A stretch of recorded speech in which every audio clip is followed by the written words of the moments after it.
시장에는 우리가 알게 모르게 시장 전체를 컨트롤하는 세력들이 있습니다. 하지만 우리는 세력들이 있다는 것 정도만 애매하게 알고 있을 뿐, 어떻게 가격을 컨트롤하고 개미들에게 피해를 입히는지 자세히 그 내막은 모른다는 것입니다. 그냥 불트랩이나 베어트랩 정도만 가볍게 알고 계시는 분들이 많은데요.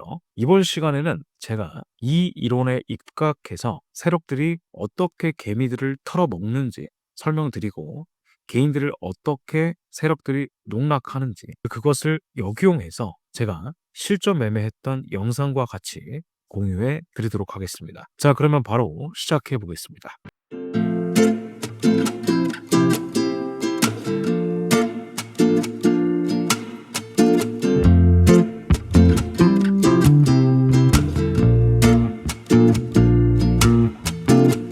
와이코프 이론이라고 불리웁니다. 와이코프란 과거 미국의 다우 지수를 만든 다우와 동시대에 살았던 인물로 1910년에서 20년대에 걸쳐진 미국 대공황을 예측한 다우 이론과 더불어 그 가치를 증명하고 있는 100년이 넘은 이론입니다. 100년이나 됐는데 아직도 시장에서 먹힌다는 게 말이 돼? 라고 생각할 수 있겠지만, 우리가 흔히 분석하는 피보나치나 트레이딩 분야에서 지금도 활발하게 써먹히고 있는 엘리어트 파동 이론도 마찬가지로 100년이라는 역사를 가지고 있습니다. 우리가 흔히 매일 보고 있는 캔들 차트도 처음 개발된 지 300년이나 되었고요. 이 이론에서 주장하는 시장 순환 단계에서 중요한 부분은 바로 축적과 분산 단계입니다. 축적은 말 그대로 쌓아 올린다라는 얘기인데요. 시장 전체를 크게 컨트롤하는 세력들이 있다는 것이 전제가 되어야 됩니다. 축적, 영어로는 accumulation이라고 불리는 이 단계는 가격의 바닥 국면에서 일어납니다. 지금 보시는 이런 구간이 바로 이제 accumulation 구간이라고 볼 수가 있는데요. 바닥을 다진다고 표현하는데, 이때 세력들은 물량을 모으기 시작하는 구간입니다. 일반적으로 와이코프 패턴은 제가 지금 그려놓은 패턴대로 흘러갑니다. 모든 패턴이 그렇듯이 교과서적으로 나오는 패턴은 정말 극소수에 불과합니다. 보는 분봉의 타임프레임마다 그리고 종목마다 비슷하지만 다르게 나옵니다. 저는 일단 복잡한 패턴을 단순화시켜 봤는데요. 붉은 선만 보시면 아시겠지만 보통 3개의 고점과 3개의 저점이 눈에 들어오게 됩니다. 자, 여기가 첫 번째 저점, 그리고 두 번째, 세 번째, 그리고 지금 이 부분도 첫 번째 고점, 두 번째 고점, 세 번째 고점입니다. 그러니까 보통 이렇게 3개의 고점과 저점을 만들어 간다라고 보시면 되는데, 꼭 3개의 저점이나 3개의 고점을 찍어야 되는 건 아닙니다. 하지만 대체적으로 추세를 돌리기 위해서는 3개의 저점이나 고점이 나와야 신뢰도가 높다 정도로만 기억해 두시면 좋습니다. 와이코프는 크게 추세 반전 패턴을 두 가지를 제시했습니다. 첫 번째는 베어 트랩이 없는 패턴과 두 번째는 베어 트랩이 있는 패턴입니다. 지금 제가 그려놓은 차트는 이 직전 저점을 이렇게 깨면서 베어 트랩이 있었던 차트고요. 베어 트랩이 없던 경우는 이런 그림이 나올 수가 있습니다. 이런 그림이 이제 베어 트랩이 없는 구간이에요. 그 다음에 지금처럼 직전 저점을 깨고 이렇게 가는 경우가 베어 트랩이 있는 경우입니다. 자, 어쨌든 간에 지금 이렇게 저점을 만들어 놓고요. 이 와이코프 이론은 짧으면 하루 이틀에 걸쳐서 나오는 경우도 있고, 길면은 몇 달, 심지어 1년이 넘어가는 구간들도 있습니다.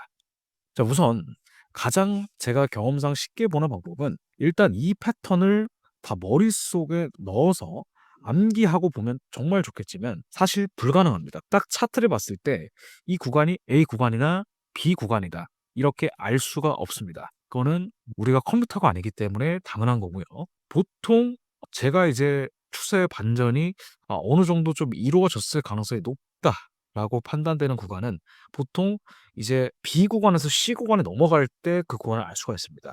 A 같은 경우에도 이게 바닥이 진짜 진바닥이 확인이 되는지 안 되는지는 이 B 구간과 C 구간이 나와야 A 구간이 바닥이었구나라고 하는 것을 알 수가 있는 거죠. 자, 그래서 처음부터 A 구간이 나온 뒤에 B, C 이렇게 가는 건 순서적으로 맞지만, 이게 먼저 지금이 A이기 때문에 B나 C가 나오겠구나라고 알 수는 없다라는 얘기죠. 그래서 제가 가장 중요시 보는 추세 반전의 첫 번째 요소는 바로 변동폭의 변화입니다. 변동폭이 우선 크게 나오면서 기존 상승 추세나 하락 추세를 무너뜨리는 패턴이 나와야 추세 반전의 첫 신호로 봅니다. 자, 여기서 MACD랑 ATR 두 개를 추가해 주시면은 제가 어디서 추세 반전을 확인할 수 있었는지를 여러분들이 알 수 있습니다.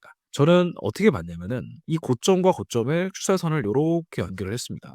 자, 연결을 해서 자, 실제로 돌파가 어디 있었냐면 여기서 돌파가 됐죠. 지금 보시면은 돌파가 밑에 ATR이 30입니다.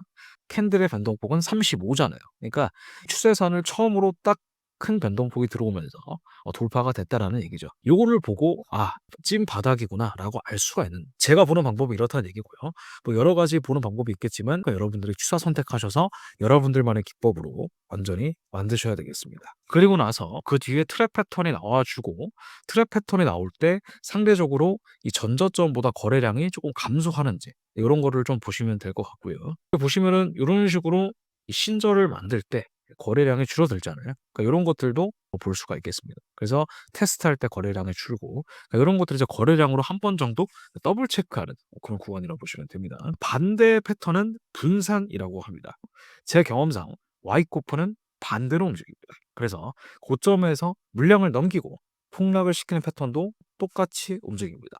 자, 이렇게 말씀드리는 이유가 사실 이 차트는 뒤집어 놓은 거거든요. 그래서 실제로는 요렇게 올라갔다가 매도로 이렇게 떨어지는 구간이라는 거죠. 제가 여기서 수익을 내기도 했고요. 제가 실전 매매했던 거를 요렇게 보시면 아시겠지만 여기서 이제 조금 사팔사팔하면서 손절과 익절을 번갈아 가면서 하다가 여기서 이제 본격적으로 추세가 바뀌는 시점이라고 생각을 해서 매도를 들어갔습니다. 요게 바로 이제 불트랩 자리가 되고요. 6,687불 이렇게 수익을 냈습니다. 떨어지는 구간에서 들어가서 조금 오래 홀딩을 해서 250틱 정도 수익을 내고 나왔습니다. 그러니까 제가 봤던 자리가 바로 여기가 되겠죠. 지금 뺐던 자리가 아까 방금 전에 설명드렸던 이 변동폭이 크게 증가하는 이 구간. 여기서 매도로 들어가서 수익을 냈다. 네, 이렇게 설명을 드릴 수가 있고요. 자, 이 이론 같은 경우에는요. 이 이론으로 수익을 낸다. 뭐 이거보다는 추세 반전을 여러분들이 잡았을 때 이게 어느 단계에 있는지 그리고 그 단계에 맞춰서 여러분들의 손절 라인을 조금 더 유동적으로 조정할 수도 있고 아니면은 조금 더 떨어졌다가 만약에 추세가 상승으로 반전되는 구간이라면 베어 트랩이 나올 때 평단을 조금 낮추는 그런 전략으로 여러분들이 활용해 볼 수가 있다는 얘기입니다. 손절에 털리지 않고 추세를 길게 끌고 갈 수 있는 그런 기법이라고 볼 수가 있겠죠. 자, 와이코프 이론 같은 경우에는 찰스 다우가 만든 이론을 이어받아서 조금 더 정교하고 세밀하게 다듬은 이론이라고 볼 수가 있겠습니다. 찰스 다우도 마찬가지로 추세 단계를 축척 단계, 대중의 참가 단계, 그리고 분배 단계로 나누었고 와이코프 이론도 마찬가지입니다. 일봉이나 주봉으로 횡보 구간을 잘 살펴보시면 종목 불문하고 와이코프 이론의 특징들을 발견하실 수 있을 겁니다. 이 강의 이외에도 수많은 실전 경험을 바탕으로 한 고퀄리티 강의들이 많으니까 수익을 내고 싶으신 분들은 구독하시고 댓글과 좋아요 부탁드리고요. 이거 이외에도 선물 거래로 성공하고 싶으신 분들은 영상을 끝까지 봐주신 분들에게만 보이는 비밀 영상도 시간을 내셔서 꼭 시청하시어 올해 수익 많이 내시는 한 해가 되시길 바라겠습니다. 새해 복 많이 받으시고요. 저는 다음 시간에 조금 더 유익한 강의로 찾아뵙도록 하겠습니다.